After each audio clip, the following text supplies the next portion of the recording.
Ángela Alcañiz y Lidia Lacal, que nos van a hablar de una revisión bibliográfica en la atención a la rotura prematura de membranas en gestantes de bajo riesgo a término.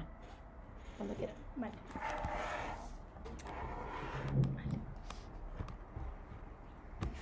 Bueno, buenos días. Nosotras somos Ángela y Lidia. Os vamos a presentar una revisión que hicimos sobre el manejo de la rotura prematura de membranas en gestantes de bajo riesgo a término. Y nada, vamos a empezar. Este es el índice que vamos a seguir. Primero haremos una introducción. El marco teórico y la introducción en realidad es lo mismo. Después hablaremos sobre nuestra hipótesis y los objetivos que tenemos con esta revisión. Después os contaremos un poco la metodología de la revisión y ya pasaremos a los resultados, que es un poco la discusión de todo lo que hemos encontrado, ¿vale? Es un poco el resumen de la evidencia. Luego ya las conclusiones y la bibliografía hasta el final. Para introducir un poco, ya lo sabemos todos, pero bueno, lo que es la rotura prematura de membranas, que consiste en la rotura de las membranas del saco amniótico antes del inicio del trabajo de parto, antes de esos 3-5 centímetros, con la consiguiente salida de líquido amniótico por la vagina. En la evidencia encontramos que la incidencia es entre un 8 y un 10% de la población de rotura prematura antes del inicio del trabajo de parto. Nosotros encontramos en los datos de aquí, de nuestro hospital, que aquí es aproximadamente un 30%, ¿vale? Para ponernos un poquito en contexto. Nosotros quisimos dividir toda la información que queríamos coger como en estos 4 bloques. Queríamos saber cuál era el manejo óptimo para obtener los mejores resultados materno-fetales, el manejo óptimo de la bolsa rota para obtener los mejores resultados materno-fetales. Y elegimos la población de bajo riesgo obstétrico porque es lo que es competencia de las matronas. Entonces, por eso queríamos, esto era lo que nos interesaba a nosotras. Y quisimos también tener en cuenta el papel de la gestante en la toma de decisiones respecto al manejo, porque creemos que el parto es un momento único para la mujer y creemos que tiene que tener un papel importante en la toma de decisiones en cuanto al manejo.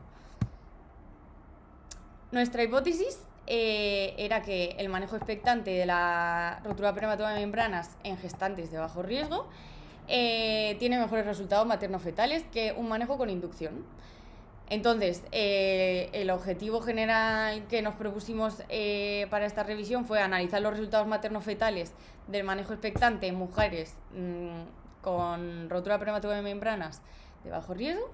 Y los objetivos específicos eran determinar un poco la práctica asistencial que llevar a cabo con estas mujeres y conocer las consecuencias materno-fetales del manejo. Vale, la metodología utilizada, para eso hicimos una revisión bibliográfica y para ello utilizamos la base de datos de PubMed durante mayo, junio y julio de este año pasado, 2023. Y utilizamos las siguientes palabras clave: PROM, at term, pregnancy, chorioamnionitis, y catéter intraamniotic. El operador booleano utilizado fue AND. Analizamos un total de 342 artículos y utilizando los siguientes criterios de inclusión y de exclusión.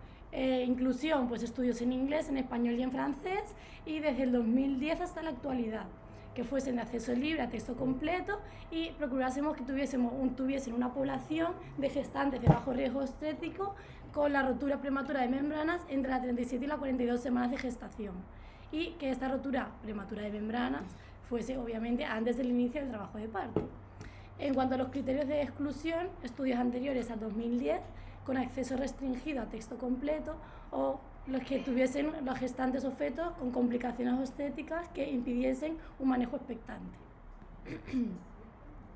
Esas fueron las tablas. Hicimos unos Excels para meter todos los artículos analizados, utilizamos varias combinaciones de las palabras clave que ya os he comentado, y nada, es un ejemplo para que veáis cómo lo hicimos. Pusimos el título, el año, el autor, el país donde se hizo el estudio, el tipo de estudio, la N, en plan el tamaño de la muestra, los resultados, las conclusiones y los comentarios. Por ejemplo, pues si no se podía conseguir el estudio o no, este estudio no era relevante para nuestra revisión, etcétera.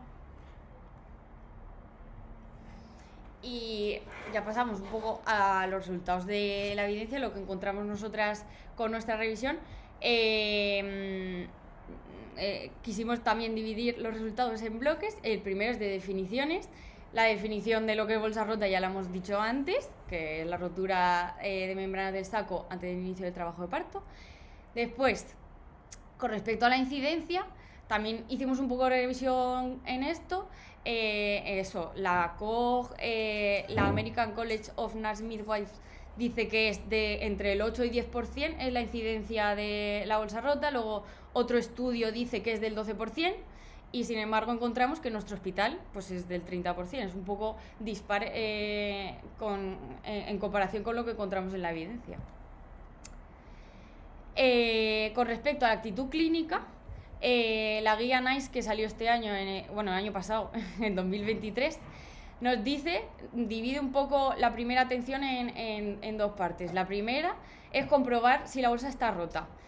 No hay que realizar una especuloscopia de rutina. Si vemos que al valsalva, si la mujer tose, estornuda o simplemente vemos que sale líquido, no hace falta hacer una especuloscopia para comprobar que la bolsa está rota. Ya vemos que está rota y ya está. Si no es evidente la rotura, pues ya se hace una especuloscopia y se comprueba.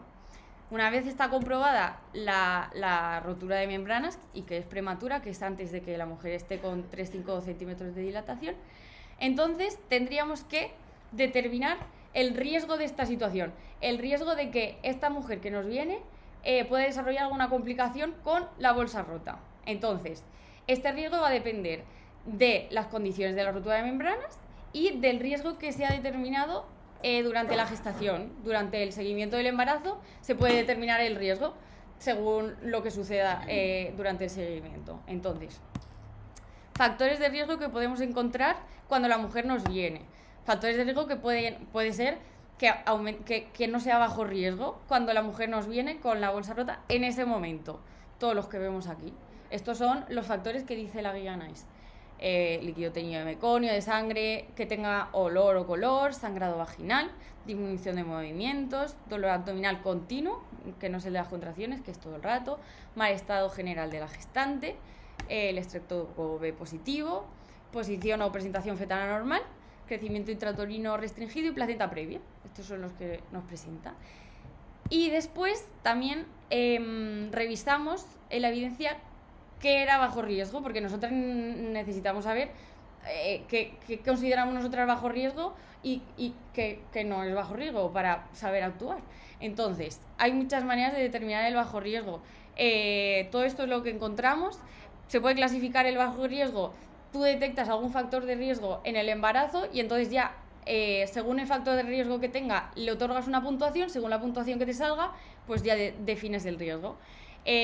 Puede que tenga características esa gestación que implican un riesgo directo y ya no se hacen puntos ni nada. Ya se categoriza por riesgo según una característica que tenga, ya pasa a tener riesgo directamente. La guía de práctica clínica de atención al parto normal define lo que es madre y gestación sana, pero no te define lo que es una gestación de riesgo. Después, por ejemplo, la SEGO se muestra en contra de clasificar según factores de riesgo. Estas clasificaciones, según los factores de riesgo, otorgar una puntuación no le parece bien. Le parece que hacer una clasificación tan categórica no está bien, porque puede que la gestación sea de bajo riesgo y hay que individualizar un poquito más. Después encontramos también el Ministerio de Salud Pública de Ecuador, por ejemplo, sí que pone una definición y dice que una gestación de bajo riesgo es aquella que se define como un estado fisiológico que da lugar a un nacimiento a término, que no tiene ningún criterio de riesgo y que es atendido por el primer nivel de atención. Nos da esa definición. Y Paz, que es un estudio que encontramos también, defiende esta hipótesis de que hay factores de riesgo que son predictivos de eventos adversos y entonces hay que tomarlos en serio y hay que categorizar de riesgo todas estas mujeres que tienen algún factor de riesgo y hay que tratarlas de otra manera. Y por último, hay escalas. Las dos escalas más conocidas son las del Ministerio de Salud de Chile y puntaje prenatal de Kopler. Esto es lo que hay sobre la determinación de riesgo durante la gestación. Vale, y ahora vamos a hablar un poco del manejo. Como sabemos, en cuanto al manejo, pues varía ampliamente según el entorno clínico en el que nos encontremos, por lo que hay bastante controversia, y esto es debido a las diferentes corrientes de evidencia científica que existen en la actualidad. Por un lado tenemos como el Colegio Americano de Enfermeras Parteras del 2021, que sí que aconsejan el manejo expectante para las mujeres gestantes con embarazos sin complicaciones y sin factores de riesgo de infección. Pero por otro lado tenemos la revisión sistemática de la Cochrane en 2017, que esa es una revisión sistemática en la que compara en bolsa rota el tema de la inducción versus con la actitud expectante y evalúa los resultados. Y esta revisión propone una inducción del trabajo de parto. ¿Por qué? Porque dicen que, que si inducen el parto hay una disminución de la morbimortalidad materna y neonatal, y hay menos riesgo, hay menos sepsis y demás. Entonces, también cabe destacar que esta revisión sistemática de la Cochrane pues tiene baja calidad de la evidencia científica, y esto es debido a que todos los diseños, todos los estudios que engloba esta revisión sistemática pues tienen unos diseños que no tienen suficiente calidad de la evidencia, y además también comentan que los resultados fueron imprecisos, por lo que sí recomiendan una inducción en el trabajo de parto, pero también dicen que hace falta más evidencia que respalde esto que está diciendo, porque tampoco lo deja tan claro. En cuanto al diagnóstico, la Guía de Práctica Clínica de Ontario propone utilizar el espéculo estéril, la prueba de nitracina y una prueba de helecho, siempre teniendo en cuenta la historia clínica de rotura de prematura de membranas de la gestante. Y si el resultado de estas pruebas fuese incierto, recomiendan utilizar una ecografía para valorar el volumen de líquido amniótico. En cuanto al seguimiento del feto y de la gestante, la misma Guía de Práctica Clínica de Ontario propone controlar la temperatura corporal de la gestante periódicamente, comprobar el color y olor del líquido amniótico, controlar la frecuencia cardíaca fetal cada 4 horas, realizar al día un test no estresante, evaluando también obviamente las contracciones, y realizar un hemograma completo al día. En cuanto a los métodos de inducción, esta misma revisión sistemática que acabo de comentar en la diapositiva anterior, la de la Cochrane, en 2017, estudió los diferentes métodos y concluye que no hubo diferencias importantes en relación con la morbilidad infecciosa materna. No obstante, sí que tienen en cuenta que hay algunos autores que proponen que se tiene que tener en cuenta las condiciones del cuello de útero, es decir, el cervix, a través de, por ejemplo, de la escala de Bishop que todos conocemos, que si es un Bishop desfavorable, es decir, menor de 7, y las condiciones no son favorables, pues que supuestamente que no se realice esa inducción, porque el parto seguramente sea más largo y posiblemente se produzca un fracaso en la inducción, por lo que requerirá una cesárea. Es algo que se tiene que tener en cuenta antes de inducirlo. Vale, ¿qué complicaciones podemos encontrar en la rotura prematura de membrana? Pues las principales son el riesgo de infección, la coriamnionitis y el prolapso de cordón umbilical. Nos vamos a centrar un poquito más en el tema de la coriamnionitis, que tenemos una tasa en los embarazos, en los embarazos a término, los partos a término, del 2 al 5%. Y en rotura prematura de membranas, este se incrementa entre el 10 y el 36% de los casos, la coriamnionitis. ¿Qué pasa con la coriamnionitis? Pues que la coriamnionitis puede estar asociada a morbilidad neonatal aguda, que incluye neumonía, meningitis, sepsis e incluso la muerte. Y también está relacionado con la morbilidad materna, que puede incluir un trabajo de parto disfuncional que requiera una mayor intervención, atonía uterina posparto con su consiguiente hemorragia, endometritis, peritonitis, sepsis, síndrome de dificultad respiratoria en el adulto y en raras ocasiones la muerte.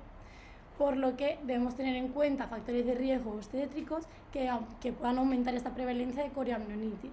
Vamos a comentarlos porque considero que son bastante importantes. Entre ellos destacamos la nuliparidad, lo súper importante, los múltiples tactos vaginales, el uso de monitores internos, tanto uterinos como fetales, el líquido amniótico teñido de meconio y presencia de ciertos patógenos como el estreptococo, las portadoras del estreptococo del grupo B o algunas enfermedades de transmisión sexual, cuando las gestantes que presentan un índice de masa corporal mayor de 30, un índice de líquido amniótico menor de 8 o presentan menos de 3 centímetros de dilatación cuando se ha producido la rotura prematura de membranas, y que el tiempo desde el inicio de la inducción hasta el parto vaginal sea de más de 48 horas.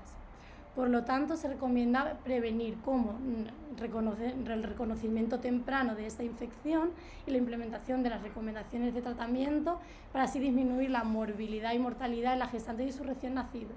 Súper importante también que en cuanto al tema de estas complicaciones, el Colegio Americano de Enfermeras Parteras en 2021 y la Guía de Práctica Clínica de Ontario en 2019 proponen que se deben evitar los tactos vaginales y a las gestantes que sean portadoras del estreptococo del grupo B se debería advertir del mayor riesgo que presentan e iniciar la profilaxis antibiótica. Vale, entonces nos hacemos la pregunta, ¿cuánto tiempo tiene que durar la fase latente para que aumente el riesgo de infección de forma significativa desde la rotura prematura de membranas? Pues según la Guía de Práctica Clínica de Ontario no existe una duración definitiva.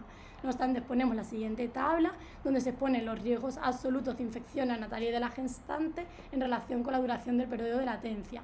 Vemos que en un periodo de latente de menos de 12 horas el riesgo absoluto de infección materna es de 1,3% y no se observa en infección neonatal. De 12 a 24 horas de periodo latente, el riesgo absoluto de infección materna es de un 1,5% y el de infección neonatal un 0,77%. De 24 a 48 horas, un 2,3% de infección materna, en cuanto a la infección neonatal, de un 0,82%.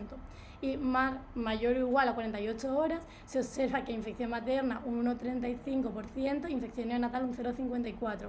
A lo mejor nos llama la atención, ¿no?, esta última de mayor o igual a 48 horas. Y esto porque con los números son como más bajos que de 24 a 48. ¿Por qué? Pues esto es debido a que no existen estudios que respalden, que digan esa infección realmente, que nos den unos valores verdaderos, porque no hay estudios suficientes, no hay suficiente evidencia científica.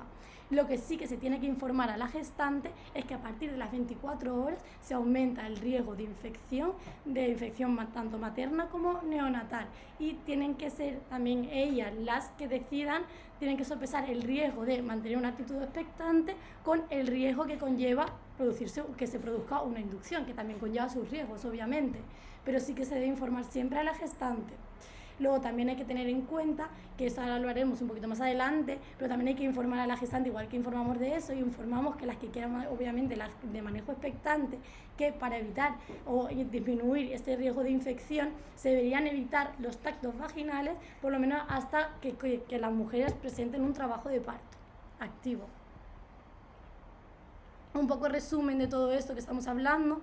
La Guía de Práctica Clínica de Ontario, que ya os estaba diciendo todo, pero bueno, en ausencia de signos de infección en la gestante, las que no están portadoras del estreptococo del grupo B, y tampoco te presenta signos de infección en el feto, si se opta por un manejo expectante, es razonable esperar hasta 96 horas antes de la inducción, con una calidad de la evidencia A. Siempre informando a la gestante, que es lo que acabo de comentar, que las tasas de coriamnionitis e infección neonatal aumentan a las 24 horas después de la rotura prematura de membranas, con una calidad de la evidencia B. Además, se debe explicar que evitar los tactos vaginales hasta el inicio del trabajo de parto activo parece disminuir este riesgo y, por lo tanto, es una parte muy importante de un enfoque de manejo expectante. Por último, informar a las gestantes que deseen el manejo expectante que más de las 96 horas no hay investigaciones disponibles que cuantifiquen ningún aumento exponencial en el riesgo de infección tanto en la gestante como en el feto. Y en cuanto a la revisión, por otro lado, la otra cara de la moneda, por así decirlo, es la revisión sistemática de la Cochrane, que ya se está hablando también en 2017, la que ya se comentaba, que compara el manejo expectante versus la inducción del trabajo de parto de la bolsa rota, y concluye que la inducción del trabajo de parto con oxitocina intravenosa o prostaglandinas a término reduce el riesgo de morbilidad infecciosa neonatal y materna, en comparación con el manejo expectante, sin un aumento del riesgo de cesárea. No obstante, como os he comentado, destaca la baja calidad de la evidencia científica, por lo que sugiere que no hay diferencias claras entre el manejo expectante y la inducción del trabajo de parto. El último bloque, como hemos estado comentando antes, que queríamos saber información, era sobre la toma de decisión informada por parte de la gestante. Entonces, todos estos documentos, el primero es recomendaciones de la OMS sobre cuidados durante el parto para una experiencia de parto positiva, se publicó en 2019 y ya hablaba que es muy importante preservar la dignidad de la mujer. También que nosotros ofrezcamos una atención adecuada, es decir, nosotros tenemos que estar informados y tenemos que saber qué es lo que le tenemos que decir a la mujer. Nosotros tenemos que controlar ese manejo y tenemos que tener claro cómo es ese manejo y cuál es el manejo más óptimo para contárselo a ella. Pero eso es responsabilidad nuestra y la mujer tiene derecho a tener una atención adecuada. Y también destaca que la toma de decisión tiene que ser informada. Posteriormente, en 2022, también publica la OMS un documento sobre recomendaciones sobre cuidados maternos y neonatales para una experiencia postnatal positiva, para que después del parto la experiencia sea positiva. Y también destaca que la mujer tiene que sentir que tiene el control y tiene que sentirse partícipe de su proceso de parto para que después tenga una experiencia positiva, porque tiene que sentir que está en el proceso de toma de decisiones a ella le incluyen, porque al final el parto es suyo, entonces tenemos que incluirla a ella en todo el manejo. Y la guía NICE que salió el año pasado, que la hemos utilizado bastante en esta revisión, también hace bastante hincapié en hacer partícipe a la mujer en toda la toma de decisiones y en informarle de todo. O sea, todas las últimas recomendaciones llevan a la mujer informarla. Tiene que estar informada para que al final es un derecho que tiene para sentir control y que posteriormente tenga una experiencia de parto positiva, porque al final el parto para la gestante es un momento único y nosotros tenemos que tenerlo presente siempre, aunque sea nuestro trabajo. Para la mujer es una experiencia única. Y por último, la Ley 41/2002 de Básica Reguladora de Autonomía del Paciente, tenemos que respetar ética y legalmente la autonomía del paciente, y por ello tenemos que informarle de todos los riesgos y beneficios que vayan ocurriendo en el manejo de su parto. Y ya para finalizar vamos a hablar un poco de las conclusiones, que es un poco el resumen de lo que hemos estado hablando todo el rato. En primer lugar, aconsejar el manejo expectante para las mujeres gestantes con embarazos sin complicaciones y sin factores de riesgo de infección. Evitar los tactos vaginales, y a las gestantes que sean portadoras del estreptococo del grupo B se les debería advertir del mayor riesgo que presentan e iniciar la profilaxis antibiótica. Se deberá individualizar el método óptimo de inducción utilizando un enfoque individual y holístico basado en los riesgos y beneficios que presenta, así como en la toma de decisiones compartidas, teniendo en cuenta también que la inducción del parto en bolsa rota utilizando dispositivos intrauterinos aumenta la incidencia de infección intraamniótica sin acortar el tiempo hasta el parto. Que el reconocimiento de la infección intraamniótica y la implementación de las recomendaciones del tratamiento son esenciales para disminuir la morbilidad y la mortalidad en las gestantes y sus recién nacidos, que la tocodinamometría interna presenta riesgos, lo que acaba de decir Ángela, incluyendo daño en vasos placentarios o fetales, infección y reacción anafiláctica, por lo que no se recomienda su uso rutinario. Que la rotura prematura de membranas es bastante frecuente en nuestro hospital, por lo que tenemos que estar informadas sobre este tema y actualizadas. Y que, lo que acabo de decir, que el parto es un momento único para cada gestante y somos responsables de aconsejar de manera veraz y actualizada, pero también somos responsables de que las mujeres vivan una experiencia de parto positiva y acorde a sus deseos, y que ética y legalmente debemos respetar su autonomía. Y esta es la bibliografía. Muchas y gracias a todos. Fantástico, Lidia y Ángela. Vamos a terminar de grabar aquí. A ver.